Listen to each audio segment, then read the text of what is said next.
Are you ready to elevate your speaking career and be a part of a movement that amplifies Black voices?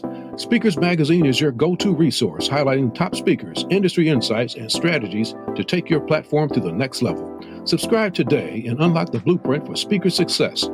Visit www.speakersmagazine.com, the #1 magazine for Black speakers. Subscribe now and start your journey to success.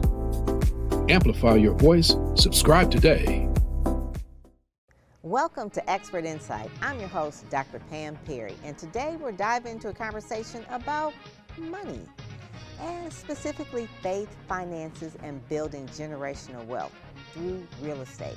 My guest today is not only a powerhouse in financial empowerment, but also a pastor, an author, a real estate investor who is transforming lives through his practical wisdom and unwavering mission.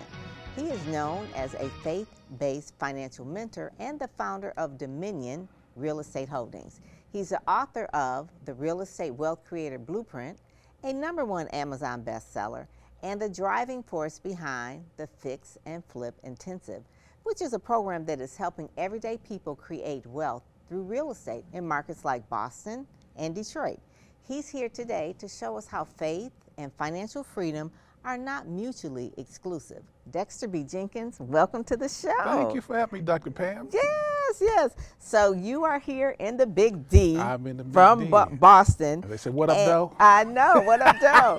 So we are here really talking about generational wealth. Correct.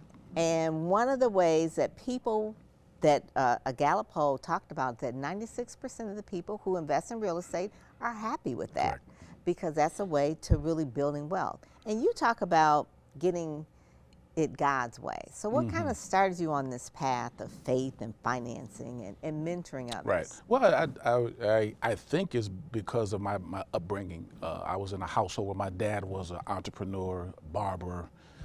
If you were Jenkins, you owned real estate. That was just what you did. Okay, You know. okay. And my mother was a woman of faith, and so that's where I tell people the two mix. And so I've never seen them to be an issue. Other people have, but I haven't. And so that's how we got started, was just, in my upbringing. And then as I matured and got older, I had my own family, I just carried those habits over.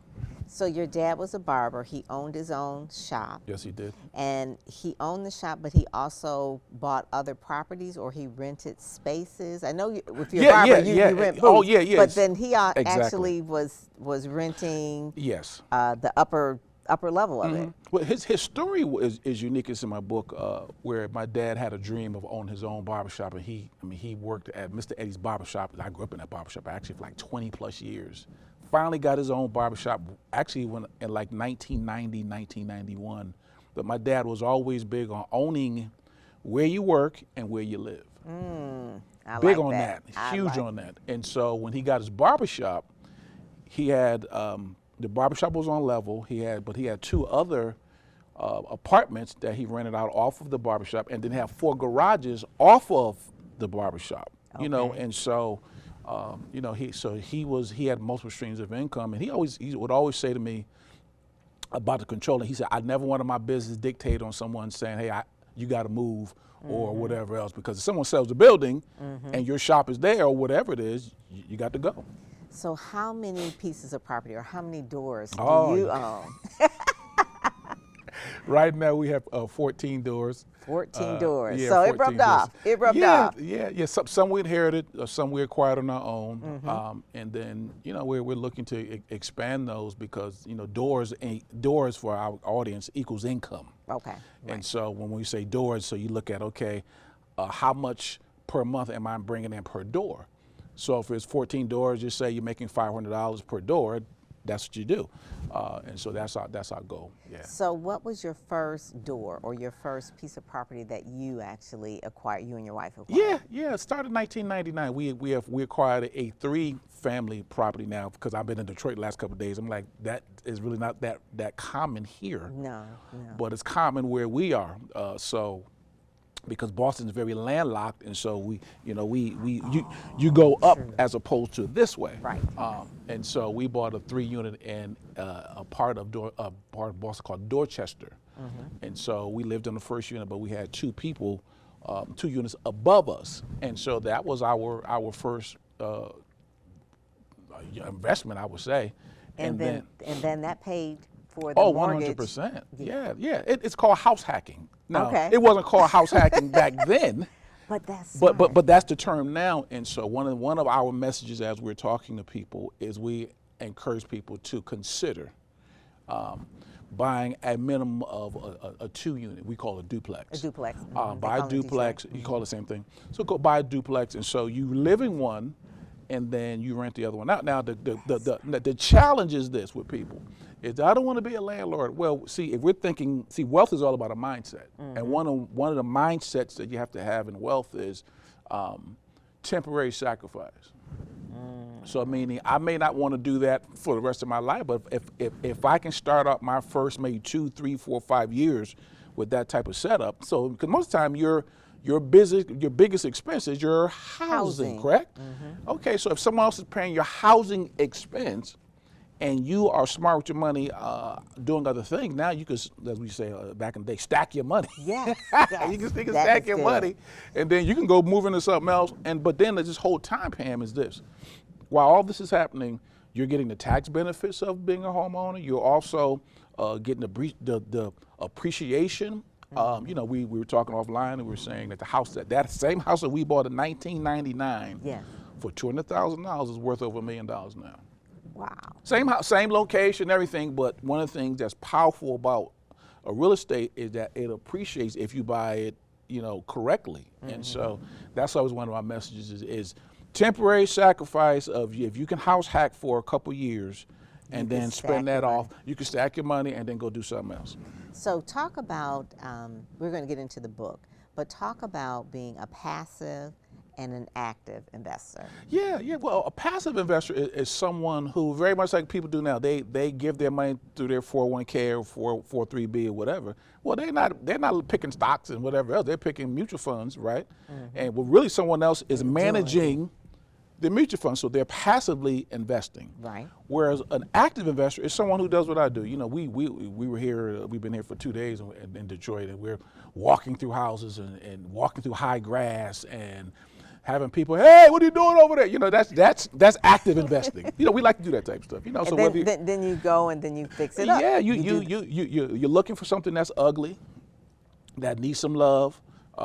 You know, and so what you get the opportunity to do is bring back a whole neighborhood in many respects. And so, you know, we like that type of stuff, you know, but somebody may not have the time or the inclination. I don't want to do none of that, but I want to return on my money, and so they can go and be a passive investor. Now, if you want to get into some things we're talking about doing, now you become more active. So real estate is really the main thing, but your career really started out in insurance and financial services. Right. And you still believe in that, but 100%. why real estate? You wrote the book, The Real Estate Wealth Creator Blueprint. It's #1 Amazon bestseller. So why do you feel real estate is the thing that, you know, you have Dominion Real Estate Investing. Why do you think real estate is the one that most people should really take a harder look at? Because people will always need a place to stay. That's right. And God's not making any more land. No, He's already done that. This is it. The earth is all we got, and so it's something that and I'm a firm believer in stocks and bonds and other asset classes. Some people do crypto. It just depends on what you are really interested in. Entrepreneurship is a form of investing, clearly in your own business. But everybody needs a house, a place to stay. And it's tangible. You can touch it and live in it. And I can point to that. And so it helps. And the investment that you had, $200,000, now it's worth $1.2 million. That you cannot. Oh my God. Unfortunately, we sold that house, so we kick ourselves. But you have 14 doors, so you have 14 doors. Yeah, we did okay. But you know, every investor that you will talk to always has a story like that. I should have kept that. You know, but that's just part of the game. Yeah. You know, it's part of the game. So talk about the SHIP method, because you help people with finances, and as a pastor, you're talking not only about biblical principles but also financial principles. But you have a way where you're talking about the SHIP method, which is one of your first books. It was like a tips booklet. So kind of explain to that about that SHIP method. Yeah, the SHIP method is something I picked up from reading the book of Proverbs, which in my opinion is the best business book out there, King Solomon, if you're a Bible reader. Richest man ever lived. But I mean, he would be, if he was on the Forbes most rich, he would be by far probably the richest man. He would be the richest man who ever lived. And so I was at a conference many years ago, and the guy said, hey, you guys should start reading the book of Proverbs every day. And this guy's making, at that time, and this is, oh my God, I'm probably in my early 20s, he's making like $3 million a year at that time. Wow. And I'm like, okay, if this dude's making $3 million and he said to read the book of Proverbs, that's what I'm gonna start doing. And so that's what happened. So this is long before I started even thinking about being a pastor. So I started reading that, and then what I found was these common themes in the book of Proverbs. Okay. Because Solomon talked about stewardship, he talked about ownership, and he talked about entrepreneurship. So as you read the book of Proverbs, you'll find those three themes in there. And so that's where I got it from. So stewardship meaning I get it. So the dollars that come into my hands, how do I use them intelligently? So that's stewardship. Now ownership talks about what we're talking about right now, owning. And so meaning I need to own things. Now we all own things, but do we own things that appreciate in value? Do we own things that create cash flow? So that's ownership. And then entrepreneurship is really a business ownership. And so as you read through the book of Proverbs, there are 31 Proverbs, right? One for every day. One for every day. And so as I start reading, I've been doing that, oh my God, since my early 20s, I said, as I start reading, I start seeing these themes. And so, and how my mind works, I like to think about things like formulas and alliterations, and that's just sort of how I'm wired. Makes things simple for me. And so, it also makes things simple for me to teach people. So that's ownership. So a lot of people think that they need a ton of money. Correct. Or perfect credit. Yes. In order to start real estate investing. What does your teachings teach people that bust that myth? Well, let's start with this. It's helpful if you have money and credit. Okay. All right. That's a good thing. It's helpful, it's good. But it's not the most important thing you need. The most important thing you need to get started is intention. Okay, just get started. Meaning, and we all have experienced this. When I really wanted to do something, I found a way to do it. Yeah. And so part of finding a way to do it is having the right dream team, I guess you would say, people who are educating you. But explain to what a person who's just starting out, say they're over the age of 50, and they want to get started in real estate. What are some of the people they need to? Do they need a real estate license? They do not. Need? Okay. Yes. So when you're starting out, so let's go back to what we talked about, because I talk about when people get started, I believe there are intangible things and tangible and intangible things you need to do to get started. So the intangibles are number one, the intention. I got to decide I'm gonna do this, and we know this. Anything you decide you're gonna do, you figure it out. Period. That's number one. So that's the first thing is intention. Number two, now I got to educate myself because I'm learning something new. Like, most people didn't. I mean, they didn't grow up in how I grew up, and so it took me a while to figure that out.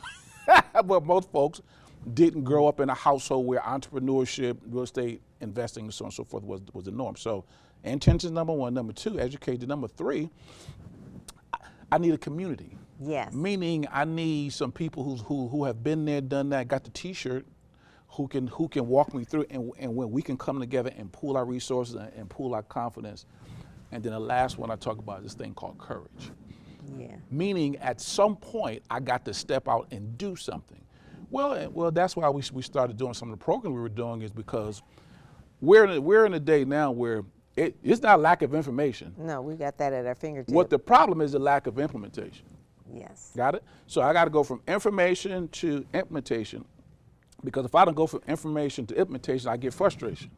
You know what I mean? And so what we want to do is hold people's hands through that process. Okay, now we're getting you this information. Now we start talking about implementation. Now, another word goes to manifestation. And so that's how we actually got started. And so having a team. Yeah. So now that's on the intangible side. Now on the tangible side, some of the people you'll need someone to help locate properties for you. So that's a real estate agent most of the time, or could be a wholesaler, which is a whole other topic. Let's say real estate agents to keep it simple. Okay. Then you need a lawyer, because believe me, real estate is a very legal transaction, correct? Okay. So you need that. And then no online lawyer. No chat GPT, or I'll put it in. No. You need someone that's a good point, who practices real estate law. Okay, all right. That's key. So you need that. then you need a mortgage person, you know, Yeah. so you need some money. And then you may need a property manager, you know, so, but if you get the agent, you get your lawyer, and you get your money person, those are the three that you need really to get started. What about construction or if Well, you're it depends what gonna type of person you get into, but that's four would be, you know, somebody to fix your properties up, you know, depending on, you know, what type of, so because you could do turnkey properties Okay. where there's very little Those are fixing. most expensive, but Yeah, they'll be, but some people don't like, they like turnkey. And then there's some people who do like I like to do, you know, so you do need someone to fix it. Yeah, you know, so you'll need some sort of handyman or a general contractor. General contractor. And then the other person you probably will need is a property manager. So I call that your starting five. Okay. When I'm a basketball person. So Yeah, I was gonna say, that's my that's background. that So I say came that's out. your starting five. You know, and so when you get those five people on your team, now you're cooking with grease. Now the thing is this: people say, where do I find these people? Right. Well, you know, if you're part of a community, most of the time They're in they're there. there. And this is what you'll find: once you start looking for these things, they're everywhere. It's sort of like the car that you drive. You buy a car and you're like, they And got you my see car. it They got my everywhere. car. Well, the car's always been there, but your awareness has been peaked. That's why you started the Real Estate Wealth Creation Summit Correct. to kind of bring together all of those people. So that is really pulling the right people together who are serious about real estate. Right. And you do that every year. Correct. It's in Boston. So tell us a little bit about how many, now we're going on to We'll the fourth be year year. 4 Yeah. in 2026. Yeah. And so it really will start. I mean, everything that we do when it comes to real estate is focus on this one question. How can we use real estate as a wealth creation tool? That's Yeah. everything that we do. So whether it's the Let's Talk Real Estate show, whether it's the Summer main real estate- school. the summer school we did last year, the Fix and Flip Intensive, that's the question that we're answering. And the summit was really pulling people together. And so, you know, so to your point, I mean, you were there this year, so we had lawyers, we had real estate people, we had mortgage people, and so Can I tell you this? I went, it was so enlightening when you talk about education. It was Yes. the first time I had ever heard any of those things. I think one guy was an accountant or. Right, Jeff Hyatt. Yes, he scared me. I was like, it's so much I don't know. So you can't do this really alone. You do need that You need starting team. five. You You need need that starting team. five. And really having someone like you, and that's why you call yourself a faith-based financial mentor. Correct. Someone who mentors you to say, these are the people you need, these are the ones, these are the choices that I suggest. Because you vetted them. You Yes. vetted, you 100%. You vetted all 100%. of them. People, if you spoke at my event, either I've used you or you come highly recommended. So, And you have Rashawn McDonald there as well. He has a podcast that you were on, Money Making Conversations Masterclass. Masterclass, yes. I mean, so I've been on that twice. all the top-notch people there. Yes. So if someone is listening right now, watching right now, and they're kind of like, I feel overwhelmed. You know, this year has been like financially kind of crazy, you know, up and down. Correct. What is the one practical step they can do today to begin building wealth and really changing their legacy? I think when people are overwhelmed, it's because they don't know what's going on, meaning they have never sat down to face what the issues are. That's where overwhelm comes from most of the time. You know, so They have to do an assessment. Yeah, you have to start where you are, and so you get a sense of, okay, where am I at financially? So this goes back to my years when I was financial planning with people. Where are we? Most time people have no clue, and so, you're overwhelmed. Like, okay, how are you overwhelmed? You're overwhelmed because you don't know where money is going, the directions, in, out, up. You have no clue. Yeah. So now we begin to sit down and get a sense of, okay, where my dollars are going. Now, Pam, this is it. There's only two ways to improve your finances. Real simple. Either you got to decrease your expenses or increase your income. That's That's it. That is And it. so now, once I So the lottery ticket ain't it's not the way. it ain't deep. Listen, it's not now the problem, or I would say problem. The thing about money is it's not strictly dollars and cents. Meaning, we have all this hang-ups and emotional baggage and things that Money is emotional. Your money is 100% emotional. But believe me, Wall Street knows that these commercials they're tapping into certain things about our emotions and what makes you feel good and all that to get you spending money.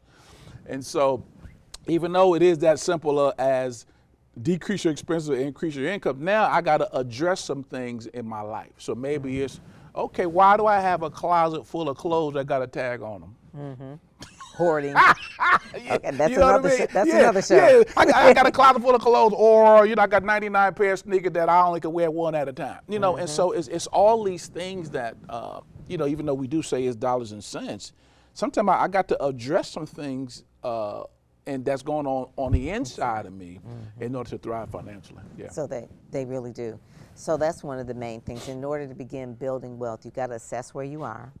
You have to understand the SHIP method, stewardship, entrepreneurship, and ownership. Right. Those are like the main things. And I would add one thing. I think the other thing what people really have to do is, particularly as we're talking to people who over 50, because that seems to be the people who rock with me most of all, between 40 and like 60, and they come to me and they come to us, recognize I got like about one or two good more moves left in me. Yeah. Because and they'll be living a lot longer too. Yeah. I'm seasoned, but I recognize I'm not old, but I ain't 25. Right. So they're coming to us, and so really, a lot of times you're going to have to learn something new.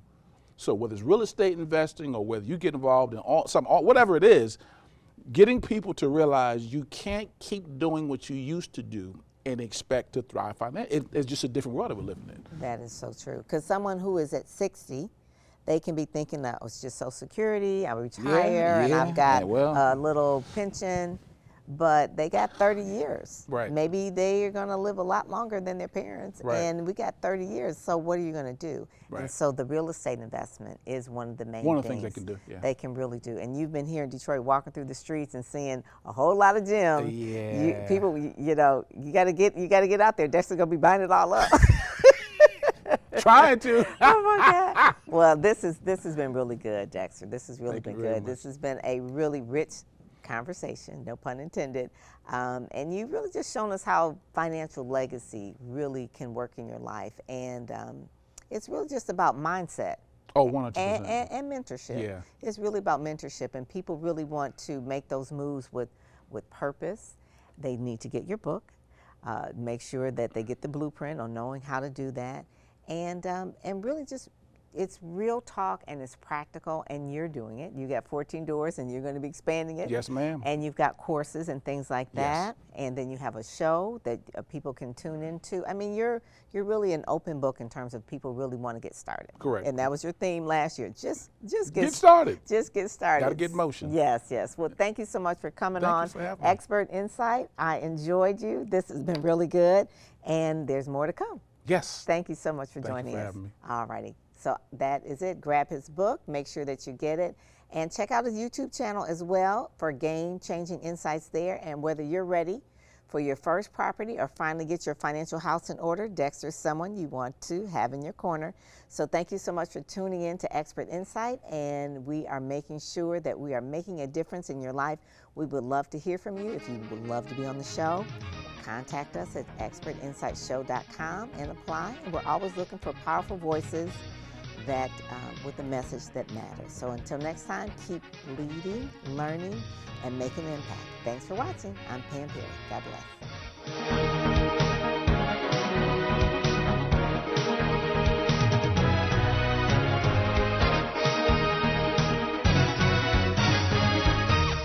Welcome to Speak, Sell, Shine, the premier event for speakers ready to elevate their influence and make their mark.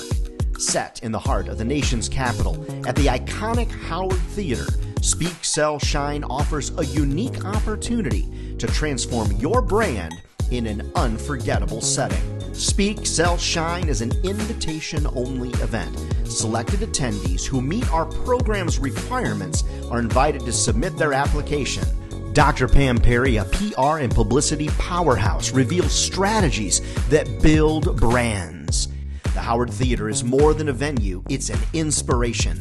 Emmy Award-winning speaker Ryan Dorn, booked 40 to 60 times a year, shares his secrets on sales. Professional makeup artists are on site preparing each speaker for the spotlight, with professional photographers and video crews capturing every angle. Attendees are ready to step into the spotlight for photo shoots and simulated news studio interviews. At Speak, Sell, Shine, participants walk away with more than just materials. They leave with a new perspective, a refined message, and the tools to take their brands to the next level. Are you ready to speak, sell, and shine? Apply today and take your place among the legends.